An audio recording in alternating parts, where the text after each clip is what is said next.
Oke. Oke, sambil saya mau baca informasinya, teman kumparan mungkin ada nggak nih yang udah denger berita soal ini ya, soal Dokter Alex. Mungkin boleh juga nih teman kumparan untuk sharing-sharing di kolom komentar gitu ya, yang udah tahu nih backgroundnya dari berita ini. Oke, nah ini Kak Kiki sudah nanya nih kok bisa. Oke, baru denger Min? Belum? Oke, teman kumparan, nah ini dia ya, ini merupakan dokternya teman kumparan. Jadi kita langsung masuk aja nih karena teman kumparan belum pada tahu. Oke, Kak Ean Gutimar, saya sudah Mbak katanya. Oke, saya mau sampein aja nih informasinya ke teman kumparan semua. Jadi teman kumparan ini dari Polres Siak ini memaparkan hasil penyelidikan terkait kematian Dr. Alex Kristoloris ya namanya. Nah, Dr. Alex ini merupakan dokter residen di RSUD Tengku Rafian Siak di Riau ya teman kumparan. Ini tadi juga ada yang nanya, ini di mana Kak? Lokasi di mana? Nah, ini di Riau ya teman kumparan, dan ini Dr. Alex ini itu sedang menjalani program pendidikan dokter spesialis atau PPDS anestesiologi FK Universitas Riau. Jadi merupakan dokter PPDS ya teman kumparan. Dan Dr. Alex ini ditemukan meninggal dunia di semak-semak di samping pagar RSUD Tengku Rafian Siak pada tanggal 14 Juli 2026. Jadi lokasinya sendiri bahkan di sebelah RS-nya ya teman kumparan, RS-nya tempat beliau PPDS begitu. Nah, dalam konferensi pers yang digelar oleh Mapolres Siak pada hari Selasa tanggal 4 Agustus kemarin ya, ini Kapolres Siak AKBP Sepuh Ade Irsyam Siregar menyampaikan hasil pemeriksaan forensik beserta uji laboratorium yang telah rampung. Jadi dari seluruh rangkaian penyelidikan yang dilakukan, ini penyebab kematiannya mengarah pada bunuh diri dan hingga kini belum ditemukan adanya keterlibatan pihak lain. Jadi hasil pemeriksaan forensiknya itu sudah diterima, dan dari seluruh rangkaian penyelidikan yang dilakukan sampai saat ini tuh nggak ditemukan bahwa ada keterlibatannya pihak lain ya teman kumparan dalam kematiannya Dr. Alex ini.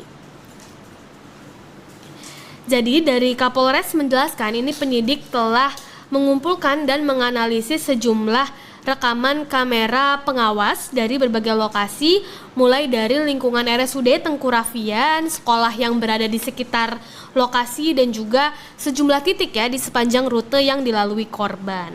Dan dari hasil analisis tersebut, polisi ini menyatakan bahwa memang nggak ditemukan adanya orang lain yang mendampingi ataupun mengikuti korban menuju lokasi tempat jasadnya ditemukan. Dan dari rekaman CCTV yang telah dikumpulkan begitu ya, itu polisi menyampaikan bahwa korban atau Dr. Alex ini berjalan sendirian aja nih teman kumparan menuju lokasi tersebut. Hingga saat ini juga belum ditemukannya adanya pihak lain. Dan sementara itu teman kumparan, Kasat Reskrim Polres Siak AKP Raja Kosmos Parmulais ini mengungkapkan bahwa adanya hasil penyelidikan yang mengindikasikan korban atau Dr. Alex ini mengalami tekanan psikologis. Jadi mengalami depresi yang diduga berkaitan dengan persoalan utang pinjaman daring atau pinjaman online. Jadi dari hasil penyelidikan yang dilakukan, korban itu diduga mengalami depresi akibat pinjol. Dan ini dari pihak kepolisian itu menyampaikan bahwa informasi tersebut juga telah diketahui oleh istrinya Dr. Alex. Dan pihak kepolisian juga menambahkan yaitu tadi teman kumparan bahwa memang dari hasil pemeriksaan CCTV itu CCTV-nya RSUD Tengku Rafian ataupun kamera pengawas lainnya ya yang ada di sekitar lokasi semak-semak atau kejadian tersebut, bahwa memang korban atau Dr. Alex ini datang seorang diri aja teman kumparan. Jadi tidak ditemukan ada pihak lain ataupun orang lain yang ikut nganterin atau yang mendampingi Dr. Alex gitu ketika menuju lokasi kejadian, di mana lokasi tersebut merupakan lokasi atau titik penemuan jasadnya Dr. Alex. Begitu ya teman kumparan. Dan teman kumparan ini saya mungkin sambil baca-bacain komentarnya teman kumparan ya. Oke. Oke teman kumparan, jadi ini juga ada dari pihak kepolisian ini juga menyampaikan begitu ya, ini ada pesan terakhir yang diduga ditulis Dr. Alex Christoloris untuk istrinya yang jadi salah satu temuan penting dalam penyelidikan kasus kematiannya Dr. Alex. Jadi itu tadi, Dr. Alex itu kan merupakan dokter residen ya, teman kumparan mungkin ada yang baru bergabung. Dia merupakan dokter residen di RSUD Tengku Raffian Siak yang juga peserta program PPDS Anestesiologi dan Terapi Intensif di FK Universitas Riau ya, di UNRI. Jadi ini penyidik menemukan pesan yang belum sempat terkirim melalui telepon genggam korban. Dan pesan itu berbunyi seperti ini teman kumparan. Jadi pesannya itu bunyinya, "Maaf sayang, aku udah nggak tertolong lagi." Dan polisi ini juga menemukan riwayat keluhan terkait utang pinjol, indikasi pengeluaran berlebihan untuk suatu kegiatan, dan juga catatan pribadi yang masih terkunci di handphonenya korban atau Dr. Alex ini. Dan temuan ini itu terungkap dalam ekspos hasil penyelidikan yang digelar Satreskrim Polres Siak ya pada hari Selasa tanggal 4 Agustus kemarin. Dan dari rangkaian penyelidikan ilmiah, polisi ini menyimpulkan tidak ditemukan unsur tindak pidana dalam kematiannya Dr. Alex. Karena itu tadi dari CCTV juga ditemukan bahwa Dr. Alex ini hanya berjalan sendirian aja nih ke semak-semak yang di sebelah pagar RSUD tempat dia residen begitu, tempat dia bekerja saat itu. Oke, dan ini juga kesimpulannya sudah diperoleh dari beberapa hasil ya teman kumparan, ada hasil autopsi, terus juga dari hasil lab for, hasil digital forensik, terus juga ada dari pemeriksaan CCTV dan keterangan 14 orang saksi. Dan pihak kepolisian juga mengatakan bahwa udah mengamankan juga barang bukti ya, rekaman CCTV juga sudah diperiksa. Dan di lokasi teman kumparan ini ada beberapa barang bukti yang ditemukan oleh pihak kepolisian ya, bahwa ini polisi di lokasi kejadian itu ya, yang merupakan di semak belukar tersebut yang jaraknya sekitar 5 meter dari pagar luar RSUD Tengku Raffian. Ini polisi menemukan tas berisi perlengkapan medis yang diduga dimiliki oleh Dr. Alex ya.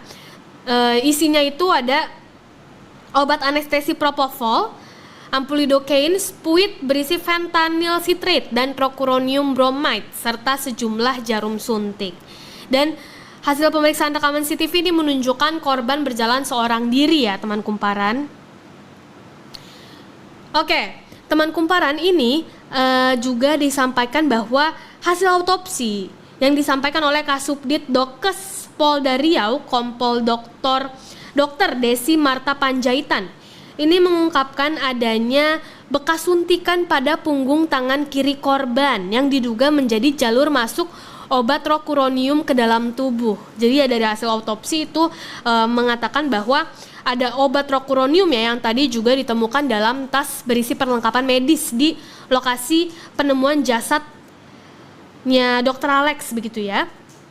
Dan pemeriksaan toksikologi juga menemukan kandungan rocuronium pada sampel urin, darah, dan juga ginjal korban. Dan tim forensik ini menyimpulkan obat tersebut menyebabkan kelumpuhan total otot pernapasan sehingga korban meninggal akibat asfiksia atau mati lemas.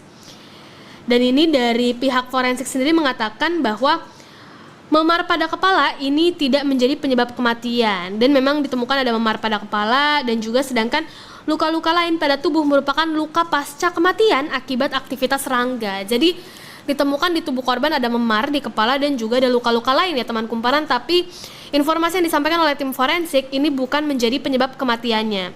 Tapi dari tim forensik mengatakan kematiannya ini disebabkan oleh kelumpuhan total otot pernapasan sehingga korban meninggal akibat asfiksia atau mati lemas ya. Dan ini diduga itu merupakan disimpulkan ya dari tim forensik ini dari kandungan obat rocuronium tersebut yang ternyata juga ditemukan ya di lokasi kejadian.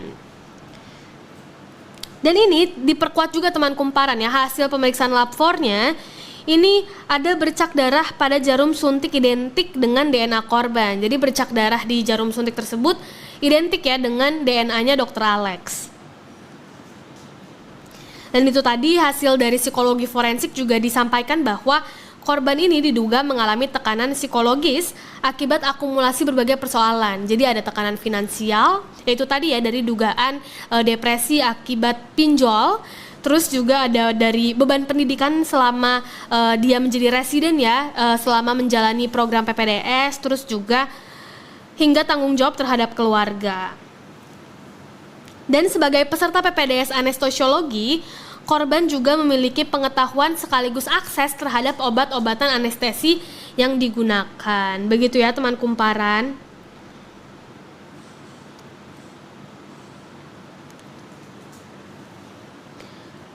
Oke, mungkin ini juga teman kumparan ada yang baru bergabung ya. Teman kumparan, jadi ini kejadiannya itu di Riau teman kumparan. Dan ini teman kumparan juga ada yang nanya nih, rocuronium itu apa Kak?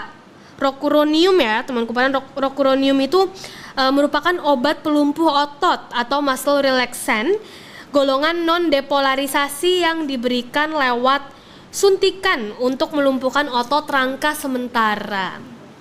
Jadi obat ini tuh biasanya dipakai untuk mempermudah pemasangan alat bantu napas atau intubasi serta merelaksasikan otot saat operasi atau perawatan di ICU. Jadi ini merupakan obat yang memang biasanya dipakai oleh anestesiologi ya, oleh dokter anestesi juga untuk merelaksasikan otot. Jadi untuk operasi, untuk perawatan, jadi untuk bius begitu ya teman kumparan. Jadi fungsi dan kegunaannya itu ini untuk membantu proses intubasi trakea atau pemasangan selang nafas. Jadi biar otot-otot tuh lemas nih teman kumparan. Jadi untuk mengundurkan otot agar prosedur operasi atau pembedahan itu bisa jadi lebih mudah. Dan ini cara kerjanya itu, obatnya ini, rocuronium ini menghambat hantaran sinyal saraf ke otot dan mencegah otot berkontraksi sehingga terjadi lemas atau lumpuh sementara, dan memiliki waktu mulai kerja yang relatif cepat ya. Dan ini tuh obat yang memang hanya boleh diberikan oleh dokter spesialis anestesi atau tenaga medis yang